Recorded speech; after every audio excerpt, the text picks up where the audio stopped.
Hi, this is Dennis with Second Chance Tackle, and today we're going to work on a Japanese-made 1970s, 1980s circa Zebco. The Zebco XRL80 made in Japan, and this reel is a big reel. It's a saltwater reel, probably in the 60 or 70 size, probably 70 size. It's a monster. It's in nice condition, and I had a series of these reels come in. I had two Mitchell 306s, a Mitchell 302, and a Zebco XRL80. Well, the 80 probably says it right there, 80 size. It's meant for surf fishing, for deep drops, and jigging kind of fishing. And we're going to take this apart. We'll show you how the reel is made. We'll show you how to work on this reel and how to tune it up if you have one, and what it's made of if you're thinking of getting one or have the opportunity to buy one. So we're going to do that. We're going to start by taking off the exterior pieces and parts. And as I do that, I want to take a moment to thank our first responders and essential personnel, our local hometown heroes. You know who they are. They're everybody out there on the front lines of the pandemic. They're the uniformed services. They're our supply chain folks. They're the people that keep us safe in the hospitals, in the doctor's offices, long-term and acute care, and the like, all the medical people and that. I don't mean to leave anybody out. It truly takes a village, and there's lots of folks working to keep us safe. Thank you to all of those that have a role in that. I really do appreciate everything it is that you're doing. All right, so we removed the spool. That was easy enough. That's just backing off the spool adjuster knob. And then we're going to take the screw out of the side plate here so that we can remove the handle. And this is an adjustable handle. We've seen a lot of them on the Japanese reels. The Ryobis, the Daiwas, and the like have that. If you roll this out, you are able to move that back and forth. And I just did it because there's a little bit of corrosion here. I just want to make sure that that joint stays flexible. So I'm just going to put some penetrating oil on that, let that work itself in there. And then I'm going to put those pieces off to the side. I use a parts tray for all the pieces and parts that I take off. That way I know where it is to find them. And I do wear a protective glove on my hand so that I can keep a lot of the greases and that off. This reel is a little sluggish. I'm expecting to see that there's probably going to be some dried grease inside. That makes sense. The reel probably hasn't been fished in a while. As I mentioned, it came with two of the vintage Mitchell reels, the 306s and a 302, which are large saltwater ones, and they had very old line on them, and that's generally an indication of the last time that the reel went fishing. If you see some brittle line on there, you know they've probably been in storage for a while, and when they go into storage, the heat and the cold and the expansion and just age of the grease tends to just dry up, and it becomes gummy, and then it becomes glue. And in order to restore a reel, you really have to clean the whole thing out and take care of that.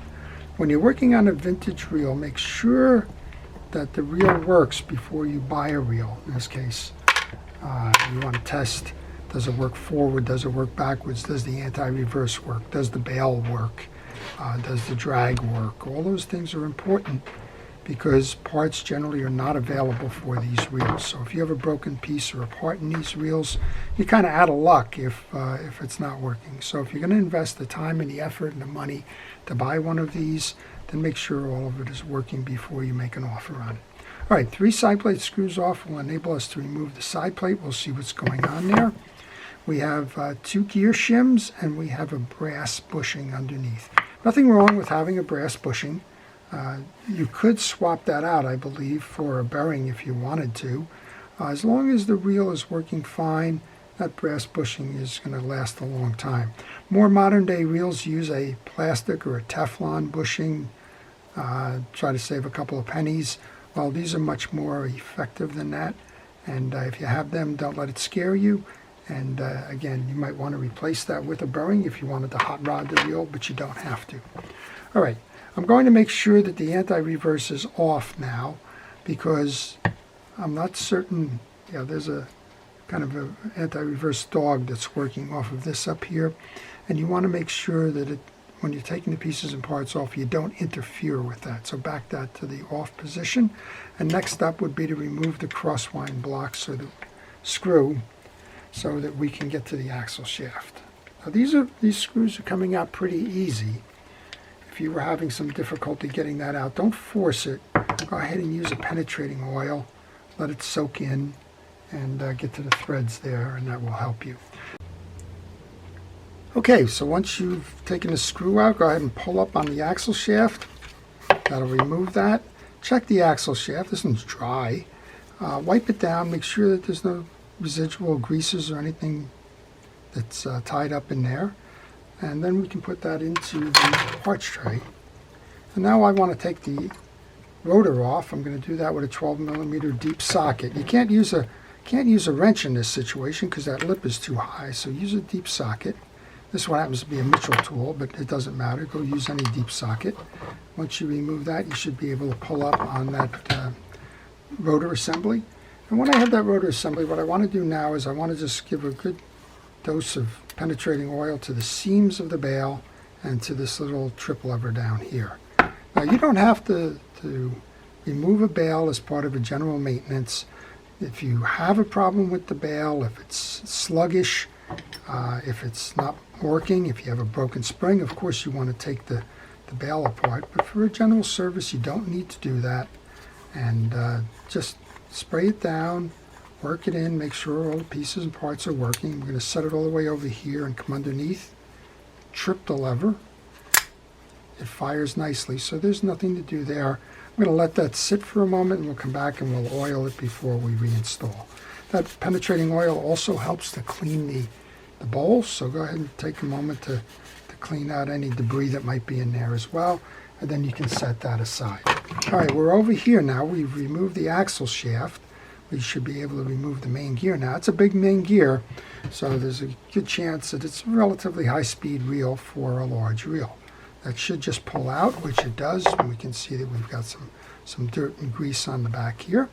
You want to check all of the teeth on a reel like this. You want to make sure that they're all even, that they're not chipped or broken, and check them from the side view as well, because sometimes you'll see an unusual wear that you just can't pick up by looking at the other way. So notice also, I was just noticing, this is a gear that comes off. I'm going to take that off for a moment to clean underneath it. But that's a good note when you go on the cleaning, know that that thing's loose, and if you go to put it down, sometimes that thing can pop off the shaft. It almost did there. All right, I'm using that penetrating oil as a general degreaser now. I'm going to clean this up.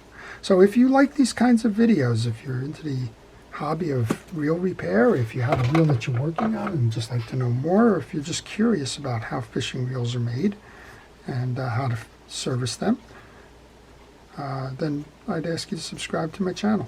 And if you do, you're going to see all kinds of fishing reels. I work on just about every kind that was made. And if it's a spinning reel like this one, if it's a conventional reel, ocean, freshwater, doesn't matter. Whatever comes into my shop, you're kind of looking over my shoulder.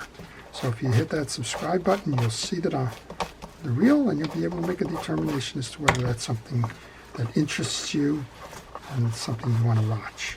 All right, well, it's cleaned up. We got all the old grease out. We're going to go ahead and put that back gear on. The back gear drives the Crosswind Gear. This is the Crosswind Gear on the reel, and it's got a screw that's holding it in. And because this reel's felt sluggish, I want to remove that screw and do the same thing with this reel part that I did with the other part, and that is to clean up all the old grease. So let's go ahead and do that. I'm going to leave that right on my bench rather than putting it into a parts tray, because I'm coming right back after I clean this up. You want to do this on all sides, because all sides come into play with the Crosswind block. You also want to notice that there's a small copper ring or a brass ring or some kind of metallic ring that's riding on the post there. Don't lose it. And if you've found that you've taken this off and it's just kind of in the way somewhere, you just found a piece, well, that's where it goes. Some of these are less intuitive than others. Make sure the back is clean.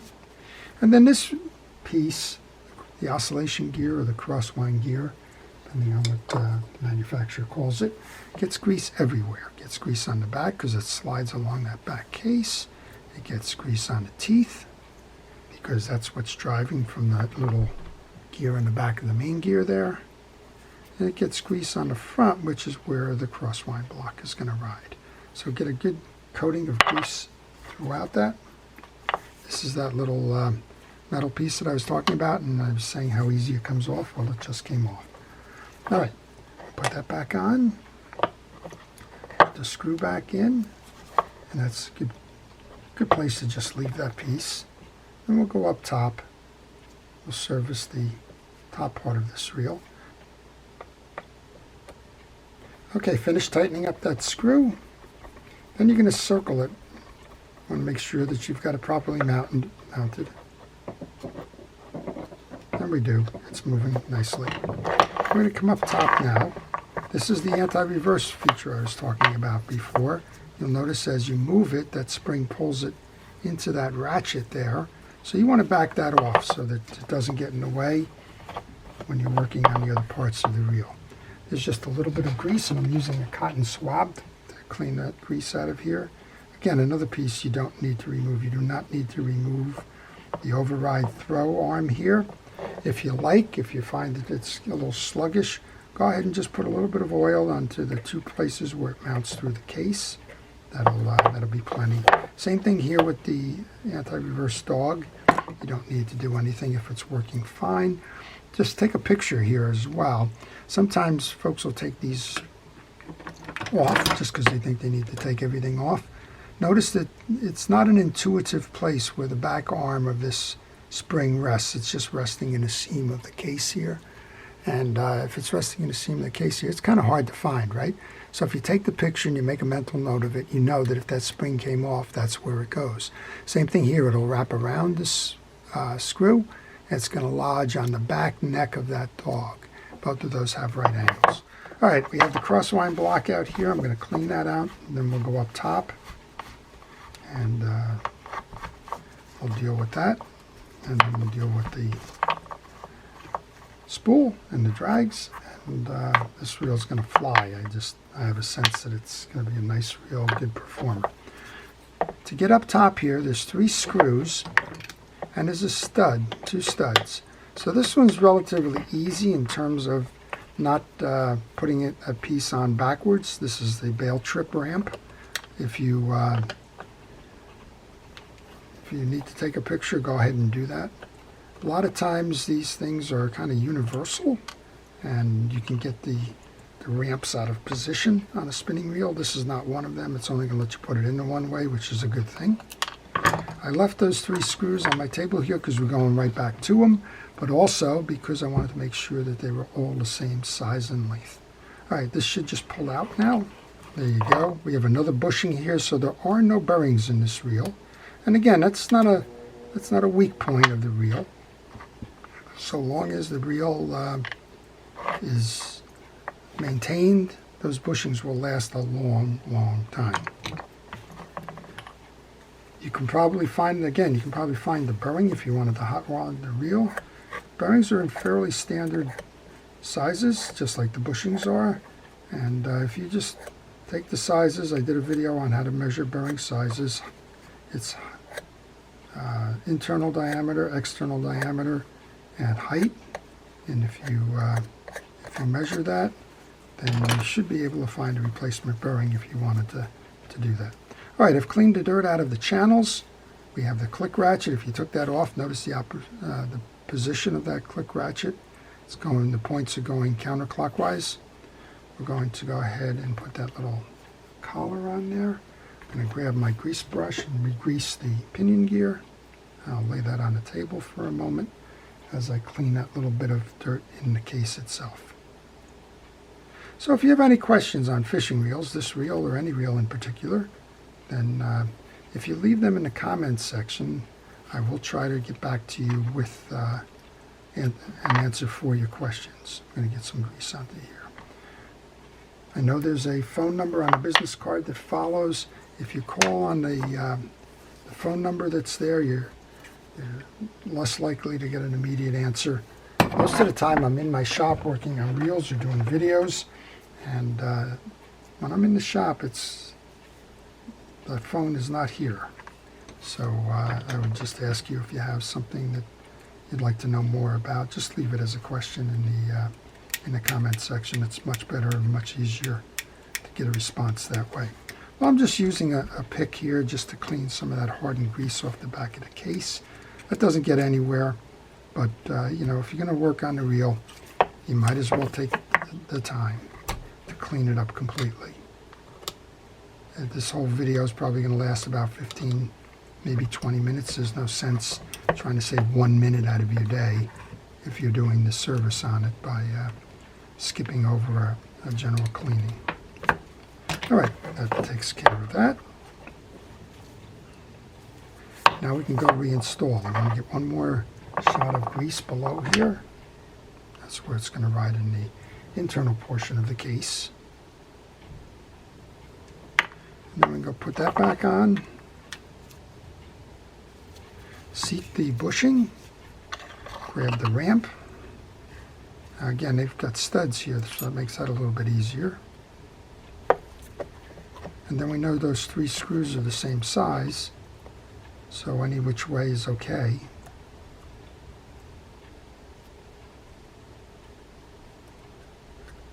And once you get the first one started, the other 2 kind of fall in place. So I like this reel. It's a simple reel, and it's definitely a reel that can catch a lot of fish for a long time to come with just a little bit of maintenance. So it's important to keep your reels cleaned and lubricated. If you do that, the designs, particularly on these older reels, a lot of folks leave the comment that it's built like a tank. Well, they kind of are built like tanks in a good way. They're durable, they're heavy, they're over-engineered at the time. And a lot of the modern reels have sought to take the weight out of the reel, graphite frames and the like, and do some other things that are more ergonomic, but not necessarily a newer, improved version, if you will. Okay, we've got the Crosswind block is next. We're going to do the same thing here. We've cleaned the block. We're going to put some grease onto the inside channel where that little collar is going to ride, down to the back here where it's going to mount.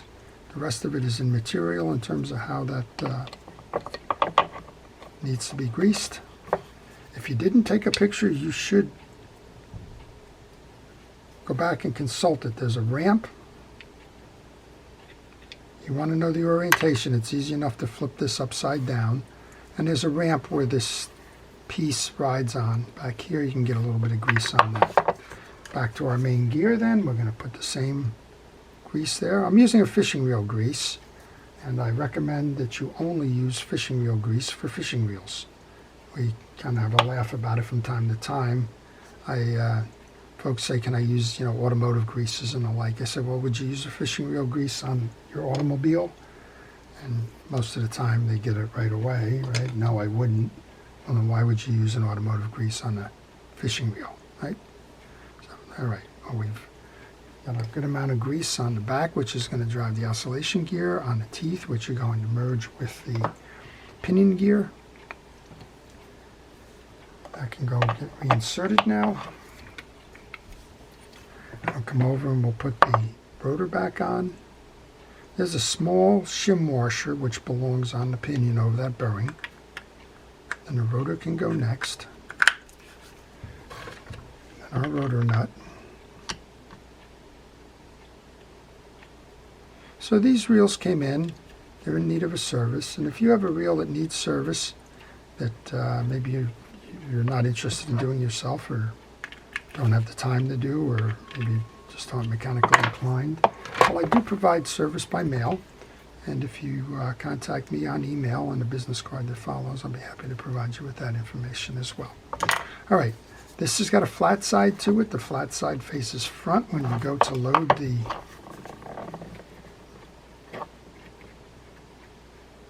axle shaft into the crosswind block. Bring it down through the hole. Don't put too much grease on because it's only going to get pushed out there. Come on down, push it through the hole, and then line that up with the hole below so that you can put that set screw back in.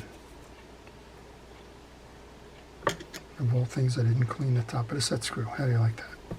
All right, so we've got a nice clean reel here. We're just going to go ahead and reinstall the side plate. Go ahead and put the side plate on. Make sure that it is flush all the way around, that it's not binding in any way. And one of the things I didn't mention before, but it's worth noting, there's a short screw and two long screws. The two long screws go on the outside here, and the short screw goes up top in this corner. So you have to pay attention to that. And that's one of the things where if you took pictures, you would know early on where the placement should be. You risk having a screw that doesn't seat all the way. You risk breaking a screw off and misinstalling the reel or binding it if you don't pay attention to the little things like that. And it's not uncommon to have screws of different dimensions in the side plates. Shimano is well known for that, but just a hint along the way. Okay, one more to go here. And the only thing left now to do is to service the up top portion of the spool. But overall, this is a classic. It's a large one. You don't have to worry about any ball bearing seizing, that's for sure, because you don't have them. But that doesn't mean it's a bad reel. We were talking about putting some WD-40 or penetrating oil below. We should have put some on the back joint of the handle as well, so I'm going to do that right now. I'm going to go ahead and put the handle in. Before I do, I'm just going to use some rod and reel cleaner. This happens to be Penn's rod and reel cleaner on a little bit of a kitchen scrubby. That'll take care of any surface grease. Again, you're taking the time to do a service. Probably it's once a year you're servicing your reel if you're being good about it. You don't, might as well take the time to get it all cleaned as best you can. All right. We'll go ahead and put the handle on, the handle screw, and then we'll go service the spool, and we'll go give it a test drive, and we'll give this one a second chance. So this one was sluggish coming in. We saw that it was mostly dry, and not having the grease is almost as bad as having too much dried grease in there. So in this case, we just tighten down the handle. Now I'm tightening down the swing arm. And let's go over to the spool. I did notice from the spool that the spool has a little snap ring in it. So I have a mini snap ring pliers that I bought off of Amazon or somewhere, just a little set of them. Sink your two studs into that ring, push in, and that will release that snap ring. And then when you go to take these out, lay them down so that you know the order of these. Now these appear to be hard washers. You don't need to do anything with hard washers, but in this case they seem to be pressed in. So you just want to decompress them. Keep the sequence together. This has an interesting sequence. It has two of these eared washers. And that's the first eared washer. And then it has a little spring washer here. You don't need to do anything with that spring washer on the bottom of the cup. All right, I'm going to just put light oil onto those washers just because I saw that they were sticking together. We just did a video on not keeping your drags pressed down if they're not in service. And that's why you will see that these do tend to stick together. And one of the things to do here that I find is best is to put the spool back onto the wheel. That way when you come up on these keyed washers, they're easier to get in. Now I'm going to have the hard washer, another one of these eared washers. Last of the hard washers, last of the keyed washers. The ones with the flat sides are called keyed washers. Now you can take the spool off. Now make sure they're all pressed down so that you have that cavity there for the snap ring. Take your snap ring pliers and you're going to reverse now. You're going to set those studs so that they come through those two holes. Load it from the back. Put the back of it in first, then compress them down. And then if you're caught, I'm caught a little bit on the ridge here, just push it down with a screwdriver. That finishes it, and that's how you set your snap ring into there to hold those down. And then we can go ahead and put that reel back together.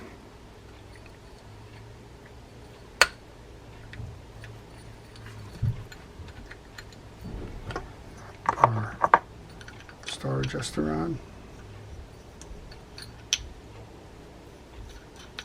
Tighten that down. And it's time for the all-important test drive. Make sure that this gets tightened down first, and that the drag washers are holding. They are. Now back that off so that they don't stay compressed. All right, let's give it that drive. Lots of nice smooth operation. You're not hearing much of anything going on there, which is all good. Now we're going to put the anti-reverse back on. That's got that classic click, click, click, click, click, click going. Bail works nicely. That's it. That's your Zebco XRL80, circa 1970s, made in Japan fishing reel. How to take it apart, service it, and put it back together again. I hope you've enjoyed that. So everybody, if you're a first responder, thank you again. For everyone, please stay safe, stay well, and stay watching. This is Dennis with Second Chance Tackle. Have a great day.